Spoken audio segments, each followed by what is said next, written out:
ஹரி ஓம் ஜெய் வாராகி. வாழ்க்கையில் எல்லோரும் எப்பயுமே சந்தோஷமாக இருக்க முயற்சி பண்ணிக்கிட்டே இருங்க. அன்னையுடைய அருளால் எல்லோரும் எப்பயுமே சந்தோஷமாகவே இருக்கலாம். இப்போது வாராகி மாலையில் அடுத்த ஒரு பாடல் 18வது பாடலை பார்க்கலாம். வேறாக்கும் நெஞ்சும் வினையும் வெவ்வேறு வெகுண்டுடலும் கூறாக்கும் நெஞ்சத்தில் செந்நிறமான குருதி பொங்க சேராக்கும் குங்கும கொங்கையில் பூசும் திலகமிடும் மாறாக்கும் நேமி படையால் தலை வணங்காதவர்க்கே. இதுதான் அந்த அற்புதமான ஒரு பாடல். இதுலேயும் ஒரு பிரயோகம் ஒன்று இருக்குது, அதை நான் பின்னால் கடைசியாக சொல்கிறேன். இப்போ அர்த்தத்தை பார்க்கலாம். நேமி படையால், அதாவது சக்கரத்தை ஆயுதமாக வச்சுருக்க தலை வணங்காதவர்க்கே.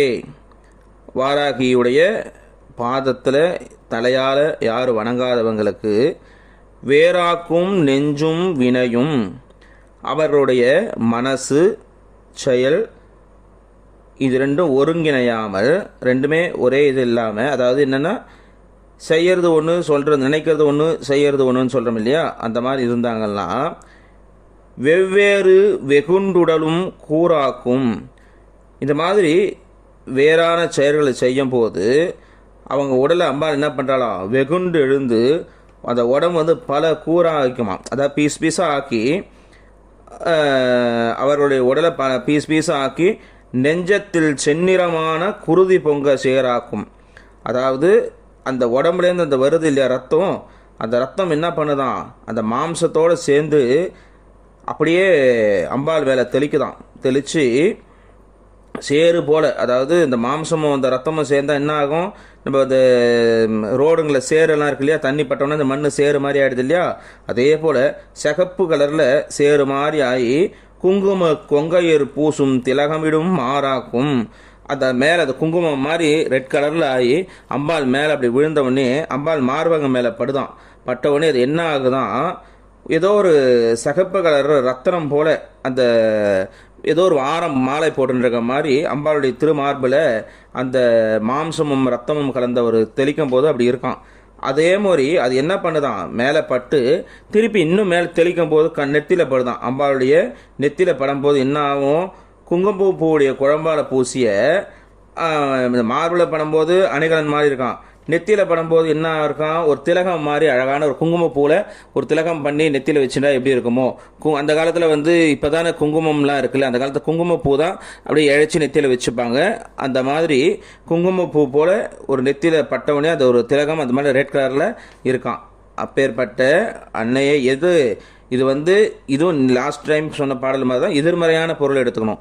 அம்பாளை வணங்காதவங்களுக்கு இதெல்லாம் நடக்கும், அம்பாளை வணங்குறவங்களுக்கு இது நடக்காது.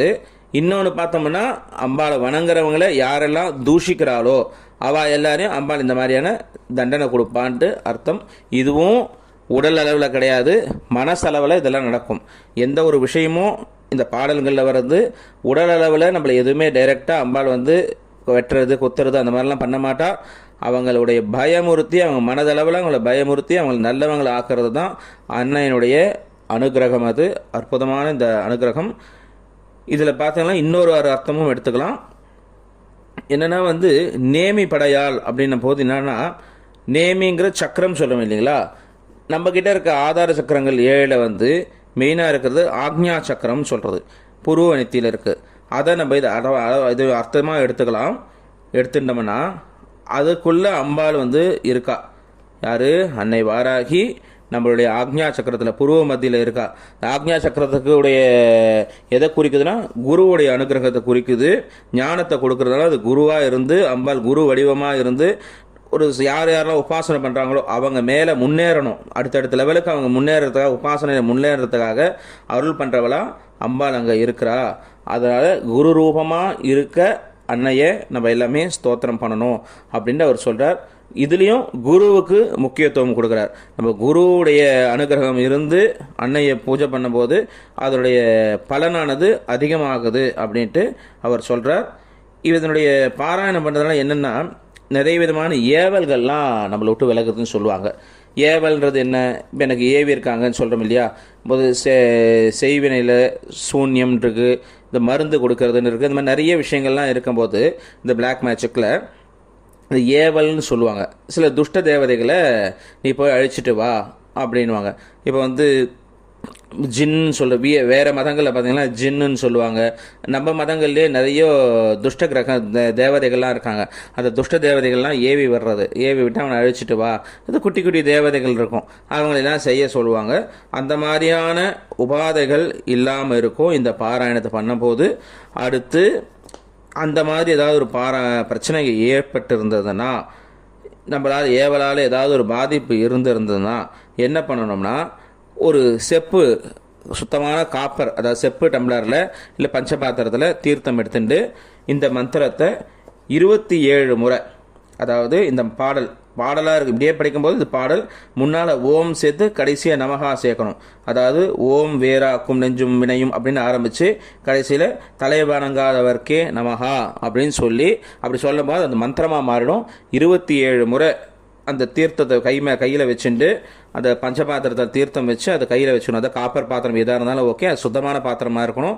அதை தீர்த்தம் வச்சு யார் இதனால் பாதிக்கப்பட்டிருக்காங்களோ அவங்களுக்கு தலையில் தெளித்தாலோ இல்லை அவங்க குளிக்கிற தீர்த்தத்தில் கலந்து அவங்களை குளிக்க வச்சாலோ அதோடைய பாதிப்புலேருந்து அவங்க விலகுவாங்க. இப்போ எனக்கு அந்த வீட்டில் இந்த பிரச்சனை இருக்குன்னும் போது அந்த வீட்டில் இந்த தண்ணி தீர்த்தத்தில் தெளிச்சுக்கிட்டே வரணும். குறைஞ்சது ஒரு 48 நாள், எந்த ஒரு விஷயத்தையுமே ஒரு 48 நாள் நம்ம ஸ்ரத்தையாக பண்ணும்போது அதனுடைய பலன் அப்பரிமிதமாக கிடைக்கும். அதனுடைய வீரியத்தை பொறுத்து, நம்ம வீட்டில் இருக்க அந்த பிரச்சனைகளுடைய வீரியத்தை பொறுத்து நாட்கள் மாறும், ஆனால் பலன் கண்டிப்பாக அன்னை கொடுப்பா. இது அற்புதமான இந்த ஒரு பாடலை எல்லாரும் பாராயணம் பண்ணி எல்லாம் வல்ல அன்னை வாராகினுடைய பரம காருண்யத்தை எல்லாரும் வாங்கிக்கணும்ன்ட்டு கேட்டுக்கிறேன். வாழ்க்கையில் எல்லாருக்கும் எல்லா வளமும் நலமும் அம்பாள் நல்குவாள். ஹரி ஓம் ஜெய் வாராகி, ஹரி ஓம் ஜெய் வாராகி, ஹரி ஓம் ஜெய் வாராகி.